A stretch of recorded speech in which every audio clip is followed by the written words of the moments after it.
Hello everyone. In this video we will be learning about shifting property of Laplace transform. यहाँ पे हमें देखना है कि shifting property मतलब जो भी Laplace की definition है उसको हम shift कर रहे हैं, मतलब थोड़ी value उसकी change करते हैं, मतलब how we will change it by applying some with some term like e raised to a2, that's the exponential term we are taking. With that we will be multiplying to the given function, and then we will be seeing how it affects on its Laplace transform. That is nothing but the shifting property. मतलब value हम change कर रहे by multiplying with some exponential, given function की value अगर change करते हैं, and then if we will take its Laplace, how that f of s which used to come after taking Laplace, how it affects, that's the shifting property will tell you. Now here first thing we will be looking at the statement of this property. So जैसे कि यहाँ पे first हमने Laplace की definition जो है, Laplace of any function if you take it f of t, then whatever we get that function, वो है function जो भी मिलता है हमें वो that we get in terms of s, that we call it as f of small f of s. वो हमने देखा है, that is the definition of Laplace. Now what we will be doing here, we will be in the to the given function, first of all we will be multiplying with e to the power at. इसको हम multiply करेंगे, उसकी value थोड़ी change कर देंगे, and then we will be taking the Laplace.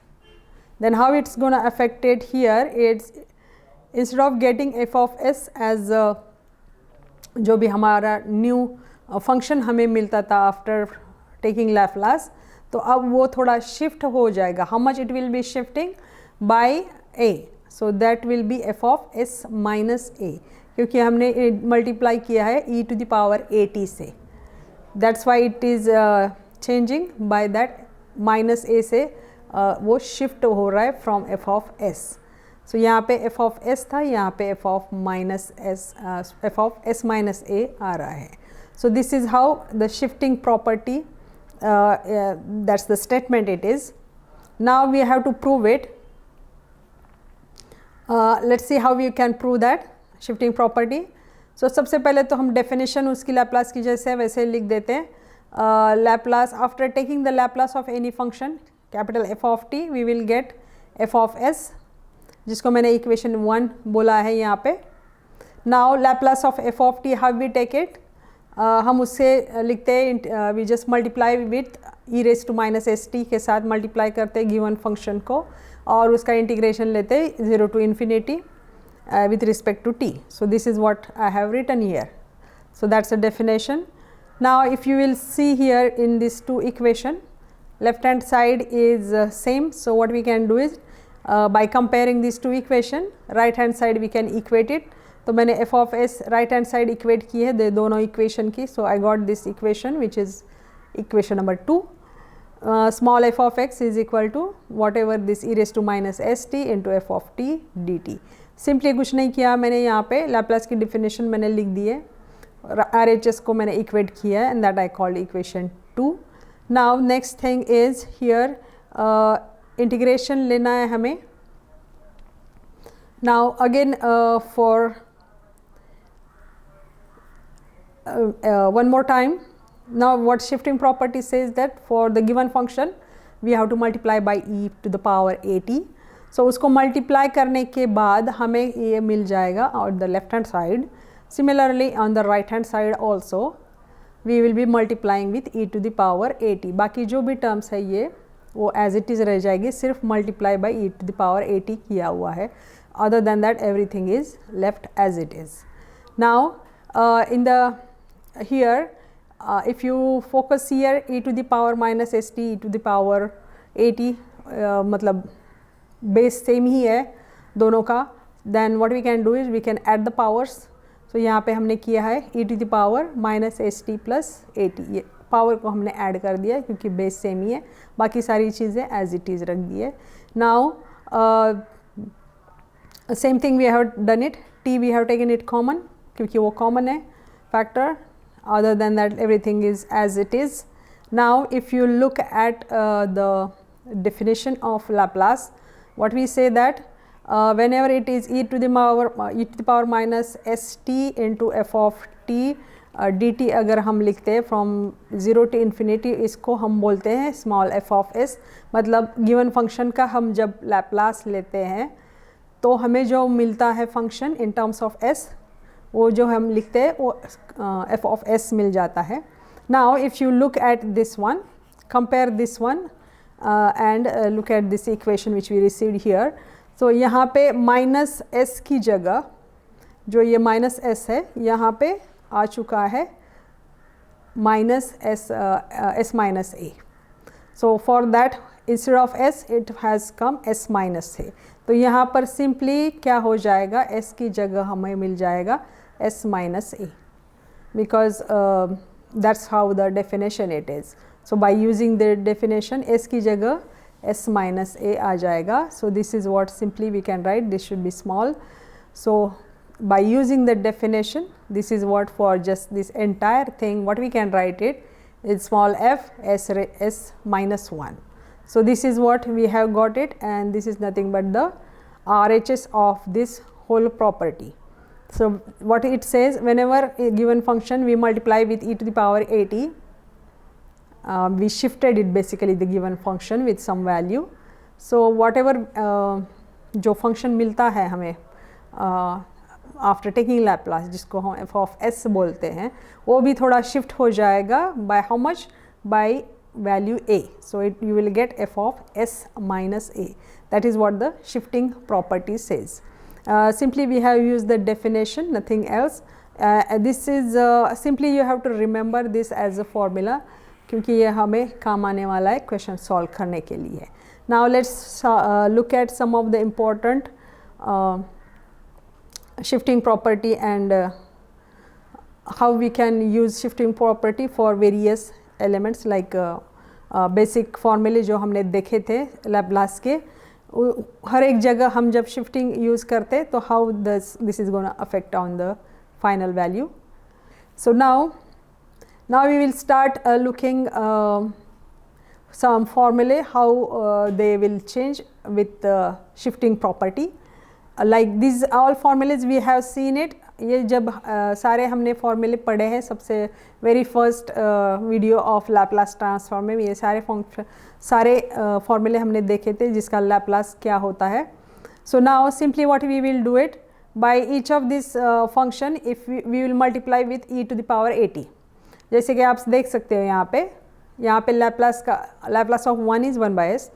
1 को मैंने multiply किया है e टू द पावर 80 से.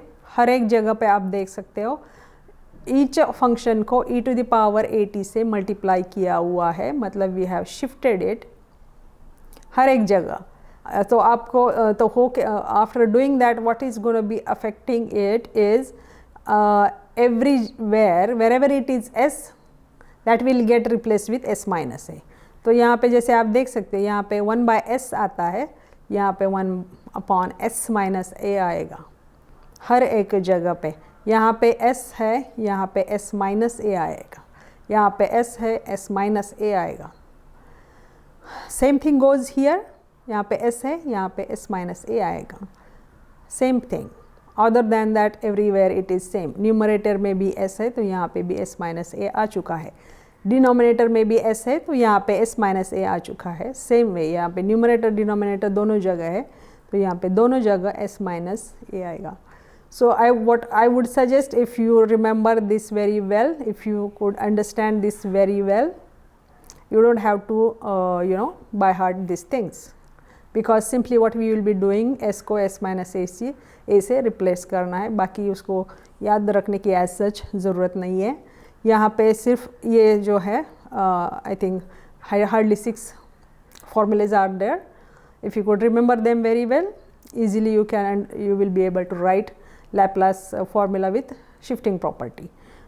Shifting matlab, again I am repeating, nothing to the given function we will be multiplying with e to the power 80.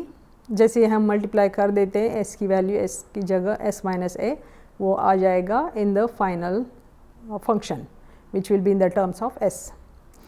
That's how this shifting property works. Now let's solve question. I have taken question. Here Laplace, take the Laplace of e to the power minus 2t into 2 cos phi t minus 3 sin phi t. So इसको हमने we have to solve it by using linearity property. I hope you remember linearity property. सबसे पहले हम before we apply that we will take Laplace of given function. जो भी मतलब यहाँ पे मैंने जो function दिया हुआ है I have used Laplace for each of the term separately. So that's how I have received it here. Now we will solve the question on first shifting property of Laplace. So जो given question है वो दिया है e raised to minus st and into bracket the function is 2 into cos phi t minus 3 sin phi t. तो सबसे पहले हम ये Laplace जो parenthesis में उसका हम निकालेंगे, then we will try to multiply with e raised to minus st. So सबसे पहले I have split this Laplace to each of this term. Laplace of 2 cos phi t minus Laplace of 3 sin phi t. Cos का और sin का formula हमें पता है, cos a t का formula होता है s upon a square plus a square, sin a t का फॉर्मूला होता है a upon a square plus a square.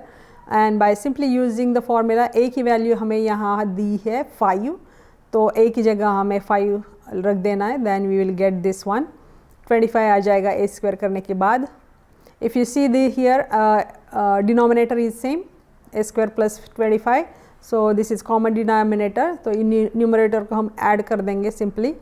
So by adding this, this is what we have received it for this one.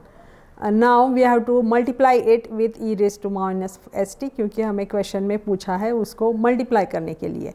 So in the next step what we will do it, whatever on the left hand side we will multiply with e raised to minus 2t, e raised to minus 2t से multiply करना है, not with st. So simply we will do it. Since what we have seen it e raised to minus at अगर हम multiply करते हैं तो s की जगह हमारा s plus a आ जाएगा. So now here in this case a is 2. So instead of here in the previous slide what we have got the result, यहाँ पे जहाँ पे भी s है s plus a आ जाएगा. Other than that everything will be same. तो यहाँ पे s की जगह हमने s plus 2 सब्स्टिट्यूट किया है. क्यों? क्योंकि हमने मल्टीप्लाई किया है e to the power minus 2t से. सो हमारी a की वैल्यू जो है वो 2 है, इसलिए हम उसको सब्स्टिट्यूट करेंगे. Instead of s we will write s plus a. बाकी सारी चीज़ों को हमने वैसे ही रख दिया. Now we will simply expand this bracket, multiply this bracket each of this term and denominator में s प्लस 2 का स्क्वायर है जो यहाँ पे लिखा है square plus 2s plus 4s plus 4 plus 25. Simply do the addition here and simplify the denominator, so you will get the Laplace of given function. काफ़ी easy है अगर आपको formula अच्छी तरह से याद है. And how it will affect if you multiply by if you multiply by e to the power minus at. So simply हमें s की जगह s plus a को रख देना है and then you have to simplify it. That's how we will be using the shifting property of Laplace. This is what all about the Laplace shifting properties. We have seen different formulas which I have listed over here. काफ़ी important formula है. मैंने basic questions कुछ करवाए हैं तो वो concept clear करने के लिए काफ़ी useful है. Important formulas यहाँ पे जो भी list किए हैं वो आपको अच्छी तरह से याद होने चाहिए. जो basic formula है यहाँ पे ये जो सारे 1 to 6 अगर वो आपको अच्छी तरह से याद है then it's quite easy to write this formula and we can easily solve any question which is on shifting property of the Laplace. Thank you.